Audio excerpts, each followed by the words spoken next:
Hey guys, this is your Jomba. Welcome back to the channel. Today is June 23rd and it is now official. Senator Edwin Sifuna is no longer the Secretary General of Orange Democratic Movement.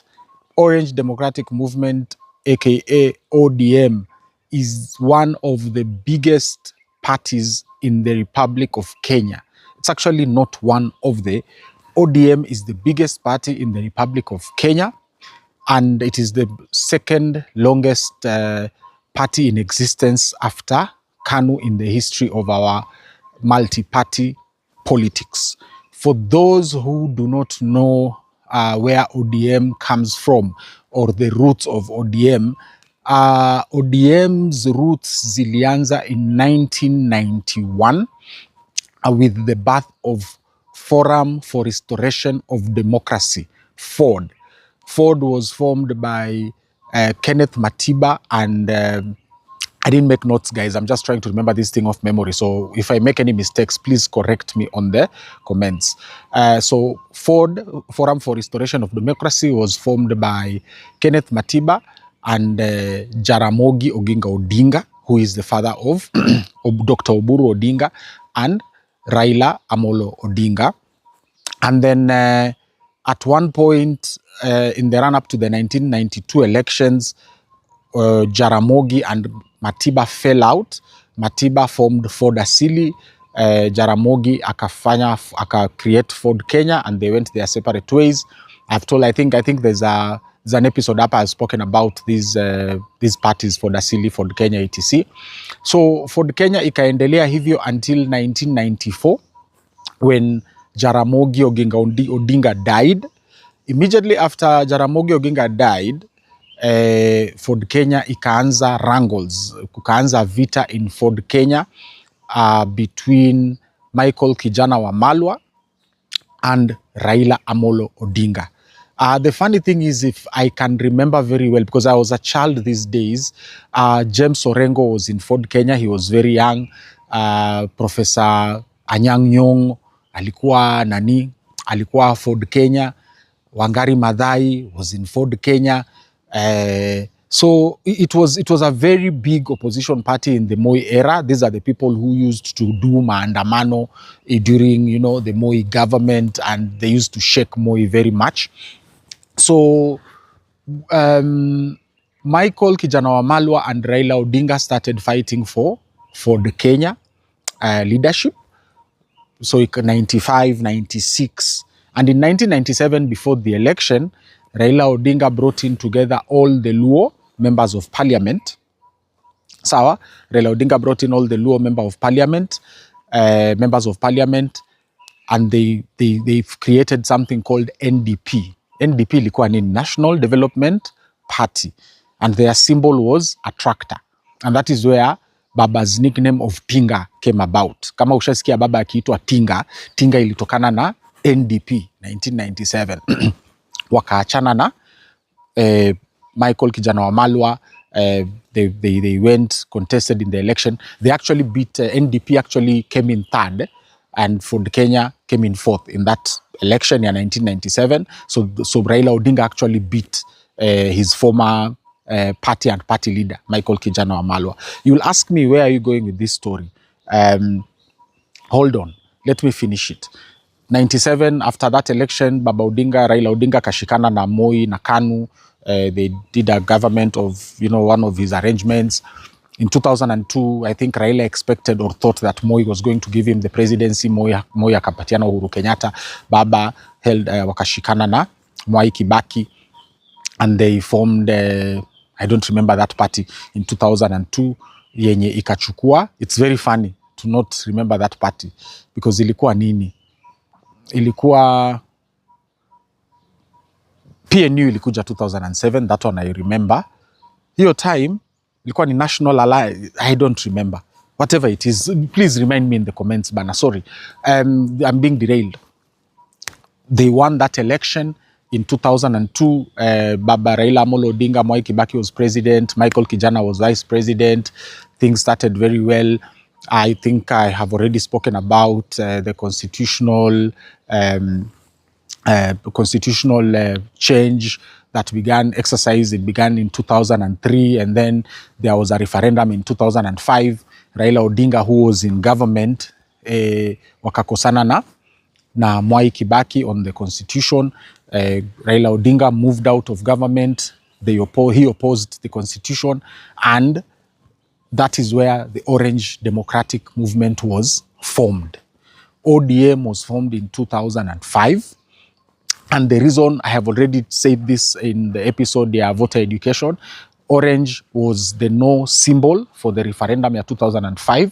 Sawa, so walipomshinda Kibaki, Raila Odinga and his team, they formed the ODM and they went into the opposition. They contested the 2007 general election.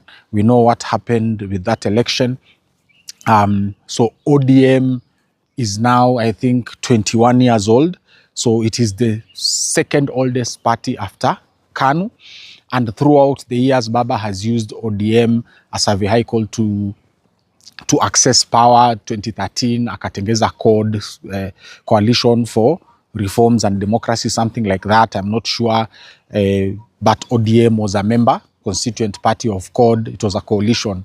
I think ulikuwa na Kalonzo Musyoka hapo, na Wetangula, na Musalia Mudavadi.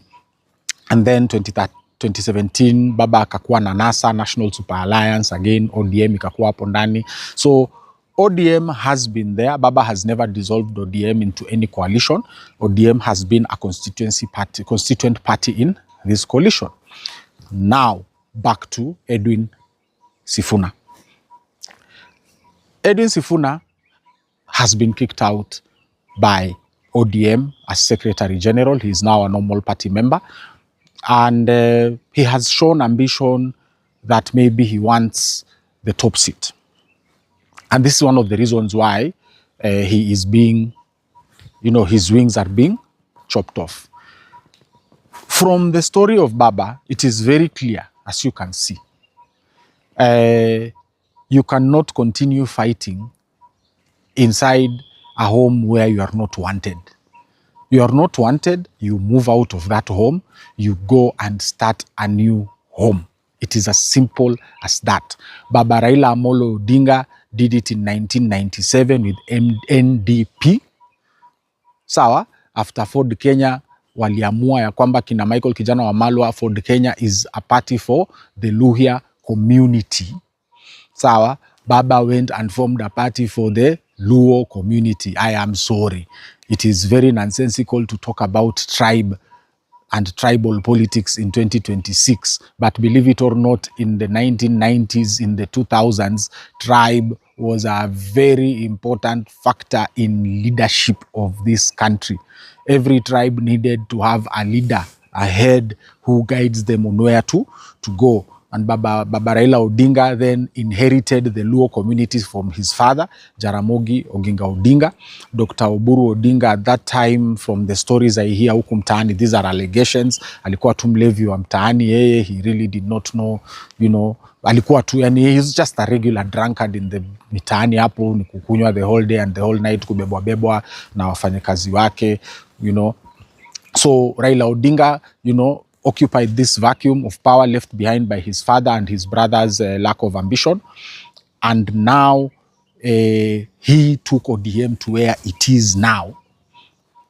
And now the person who was the flame that was burning in ODM, which is Edwin Sifuna. Edwin Sifuna carries the aspiration of the young Kenyans in ODM, who thought that maybe ODM is going to break that tribal politics barrier. Itoke Luo Nyanza, ODM iingie in the whole country. The allegedly drunkard older brother of Raila Odinga, amefika point whereby he's now terrified of the young generation, and specifically Edwin Sifuna, and he has finally kicked him out of ODM. And Mimi, I will guarantee you, my viewer, this is the beginning of the end of Chama Kubwa. I am saying this as a former member of ODM in 2007. Mimi nilikuwa member wa ODM pamoja na marafiki zangu wengi. We were young then, and we saw there was some hope through Baba, and then Baba akakuja akapiga ile deal yake na Kibaki, ikatuvunja moyo. But then yeah, that is Kenyan politics for you, and I regret that, especially for my viewers who are ODM supporters and ODM lovers. But tuambiane ukweli, huu ndio mwisho wa chama kubwa. This is the end of ODM. There is no one inside ODM who can galvanize the people, the masses, the way Baba did. There's no one who can mesmerize the people the way Sifuna has done right now. If you look at Anyang' Nyong'o is old, Oburu, power. So this for me is my farewell to chama kubwa. May Baba Raila Amolo Odinga rest in peace, and may ODM rest in peace. Chungwa lilale kwa lipumzike kwa amani. This is your Jomba Mwabili Mogodi. Thank you very much for your support on the channel as usual. The number is 0799-428-109 for your M-Pesa donations to fund the work of this channel. Asanteni.